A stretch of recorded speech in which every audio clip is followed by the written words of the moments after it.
Hello ಸ್ನೇಹಿತರೆ, ಸ್ವಾಗತ ನನ್ನ ಚಾನಲ್ಗೆ. ಇವತ್ತು ಯಾವ ಮೂವಿ ಬಗ್ಗೆ ರಿವ್ಯೂ ಮಾಡ್ತಾ ಇದ್ದೀವಿ ಅಂದರೆ ಡಾರ್ಲಿಂಗ್ ಅಂತ.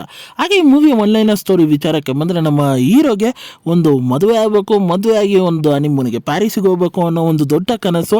ಆ ಕನಸು ನಮ್ಮ ಹೀರೋಗೆ ಯಾಕೆ ಬಂತು, ಈ ಕನಸನ್ನು ನೆರವೇರಿಸ್ತಾನ ಇಲ್ವಾ ನಮ್ಮ ಹೀರೋ ಅನ್ನೋ ಕಾನ್ಸೆಪ್ಟೇ ಈ ಮೂವಿ ಅಂತ ಅನ್ಬೋದು. ಹಾಗೆ ಮೂವಿಯ ಫಸ್ಟ್ ಹಾಫ್ ವಿಚಾರಕ್ಕೆ ಬಂದರೆ, ಇಲ್ಲಿ ಹೀರೋಯಿನ್ನ ಒಂದು ಇಂಟ್ರೊಡಕ್ಷನ್ ಸಾಂಗ್ಗಿಂದ ಸ್ಟಾರ್ಟ್ ಆಗುತ್ತೆ. ಅಲ್ಲಿಂದ ಹೀರೋ ಎಂಟ್ರಿ ಮತ್ತು ಇವರಿಬ್ಬರ ನಡುವೆ ಆಗೋ ಸಂಭಾಷಣೆಗಳು, ಅಲ್ಲಿಂದ ಮೂವಿ ಕ್ಯಾರಿ ಫಾರ್ವರ್ಡ್ ಆಗೋ ವಿಧಾನ ಚೆನ್ನಾಗಿತ್ತು ಅಂತ ಅನ್ಬೋದು. ಅಲ್ಲಿಂದ ತಾಯಿ ಮತ್ತು ಅಪ್ಪನ ಎಮೋಷನ್ಸ್ಗಳು ಸಿಕ್ಕಾಪಟ್ಟೆ ಚೆನ್ನಾಗಿ ತಗೊಂಬಂದರು. ಜೊತೆಗೆ ಸ್ನೇಹಿತರ ಪಾತ್ರಗಳು ಎಂಟರ್ಟೈನ್ಮೆಂಟ್ ಆಗಿತ್ತು. ಅಲ್ಲಿಂದ ಮೂವಿಯಲ್ಲಿ ಲ್ಯಾಗ್ ಹೊಡೆಯೋಕ್ಕೆ ಫೀಲ್ ಆಗೋದಂದರೆ ಆ ಇಂಟರ್ವಲ್ ಬ್ಲಾಕು ಈಸಿಯಾಗಿ ಪ್ರಿಡಿಕ್ಟ್ ಮಾಡೋ ಹಲವಾರು ವಿಚಾರಗಳು ಇತ್ತು ಅಂತ ಅನ್ಬೋದು. ಜೊತೆಗೆ ಕಾಮಿಡಿ ಮಾಡ್ತೀವಿ ಅಂತ ಮೂವಿಯಲ್ಲಿ ಟ್ರೈ ಮಾಡಿದರೆ ಅದೆಲ್ಲೂ ನಮಗೆ ಫನ್ನ ಜನ್ರೇಟ್ ಮಾಡಲ್ಲ, ಹಾಗೂ ಅದನ್ನು ನಮಗೆ ಜಸ್ಟಿಫೈಯು ಕ್ಲೀನಾಗಿ ಮಾಡಲ್ಲ ಅಂತ ಅನ್ಬೋದು. ಹಾಗೆ ಸೆಕೆಂಡ್ ಹಾಫು ಎಂಟರ್ಟೈನ್ಮೆಂಟ್ ಆಗಿರುತ್ತೆ ಅಂತ ನೋಡಿದ್ರೆ, ಸೆಕೆಂಡ್ ಹಾಫಲ್ಲಿ ಪ್ರತಿಯೊಂದು ಸೀನ್ಸ್ಗಳು ಲ್ಯಾಗ್ ರೀತಿ ಫೀಲ್ ಆಗುತ್ತೆ.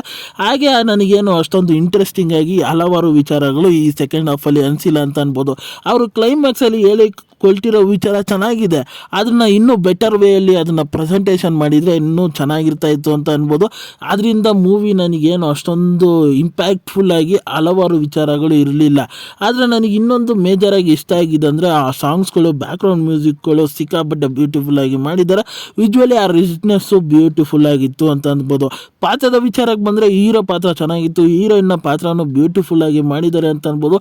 ಅವರ ಡಿಫ್ರೆಂಟ್ ಶಾರ್ಟ್ಸ್ಗಳಲ್ಲಿ ಡಿಫ್ರೆಂಟ್ ಪಾತ್ರಗಳನ್ನು ತೋರಿಸಿರೋದು ಎಕ್ಸ್ಟ್ರಾರ್ಡಿನರಿಯಾಗಿ ಅನಿಸ್ತು. ಹಾಗೆ ಆ್ಯಕ್ಷನ್ ಸೀಕ್ವೆನ್ಸ್ಗಳೆಲ್ಲ ಬ್ಯೂಟಿಫುಲ್ ಆಗಿ ತೆಗೆದಿದ್ದಾರೆ ಅಂತ ಅನ್ಬೋದು. ತಂದೆ ತಾಯಿಗಳ ಪಾತ್ರ ಸಿಕ್ಕಾಪಟ್ಟೆ ಚೆನ್ನಾಗಿತ್ತು, ಅವ್ರಿಗೆ ಪಾತ್ರ ಕೊಟ್ಟಿರೋದನ್ನ ಚೆನ್ನಾಗಿ ನಿರ್ವಹಿಸಿದ್ದಾರೆ. ಹಾಗೆ ಸ್ನೇಹಿತರ ಪಾತ್ರನೂ ಸಪೋರ್ಟಿವ್ ಆಗಿದೆ ಅಂತ ಅನ್ಬೋದು. ಕೆಲವೊಂದು ಎಮೋಷನ್ಸ್ಗಳನ್ನು ಕ್ರಿಯೇಟ್ ಮಾಡೋಕ್ಕೆ ಪ್ರಯತ್ನ ಮಾಡಿದ್ದಾರೆ, ಅದೆಲ್ಲ ಒಂಥರ ಮನಸ್ಸಿಗೆ ಟಚ್ ಆಗೋ ರೀತಿ ಕೆಲವೊಂದು ಎಮೋಷನ್ಸ್ಗಳು ಇದ್ವು ಅಂತಲೂ ಅನ್ಬೋದು. ಆಗ ಮೂವಿಯಲ್ಲಿ ನನಗೆ ಡೈಲಾಗ್ಸ್ ರೈಟಿಂಗ್ ಜೊತೆ ಸ್ವಲ್ಪ ಪ್ರಾಬ್ಲಮ್ ಇತ್ತು. ಡೈಲಾಗ್ಸ್ಗಳು ಒಂಚೂರು ಆ ಕಾಮಿಡಿ ಎಲಿಮೆಂಟ್ಸ್ಗಳಿಗೆ, ಆ ಪಂಚ್ ಲೈನ್ಸ್ಗಳಿಗೆ ಅದು ಜಸ್ಟಿಫೈ ಮಾಡಿಲ್ಲ. ಆ ರೀತಿ ಡೈಲಾಗ್ಸ್ಗಳನ್ನು ಬರ್ಕೊಂಡಿದ್ದಾರೆ ಅಂತ ಅನ್ಬೋದು.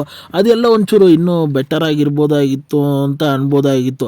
ಹಾಗೆ ಮೂವಿ ಓವರಾಲ್ ಆಗಿ ನನಗೆ ಒನ್ ಟೈಮ್ ವಾಚಬಲ್ ಅಂತೀನಿ. ಆ ಮೂವಿ ಖಂಡಿತ ಒಂದು ಫ್ಯಾಮಿಲಿ ಸಮೇತ ನೋಡ್ಬೋದಾದಂಥ ಮೂವಿ, ನಿಮಗೆ ಎಂಟರ್ಟೈನ್ ಮಾಡುತ್ತೆ ಅಂತ ನಾನಂತೂ ಭರವಸೆ ಕೊಡಲ್ಲ. ಕಾಮಿಡಿ ಎಲಿಮೆಂಟ್ಸ್ಗಳು ಈ ಮೂವಿಯಲ್ಲಿ ಮಿಸ್ಸಿಂಗ್ ಇದೆ ಅಂತ ಅನ್ಬೋದು. ಹಾಗೆ ಈ ವಿಡಿಯೋ ಇಷ್ಟ ಆಯ್ತು ಅಂದರೆ ಈ ವಿಡಿಯೋಗೊಂದು ಲೈಕ್ ಮಾಡಿ, ಹಾಗೆ ನನ್ನ ಚಾನಲ್ನ ಸಬ್ಸ್ಕ್ರೈಬ್ ಮಾಡಿ, ಮತ್ತು ಬೆಲ್ ನೋಟಿಫಿಕೇಶನ್ ಆನ್ ಮಾಡಿ. ನಿಮ್ಮ ಅನಿಸಿಕೆ ಅಭಿಪ್ರಾಯ ಏನೇ ಇದ್ರೂ ಕಮೆಂಟ್ ಮೂಲಕ ತಿಳಿಸ್ಬೋದು. ಮತ್ತೆ ಮುಂದಿನ ವಿಡಿಯೋದಲ್ಲಿ ಸಿಗ್ತೀನಿ.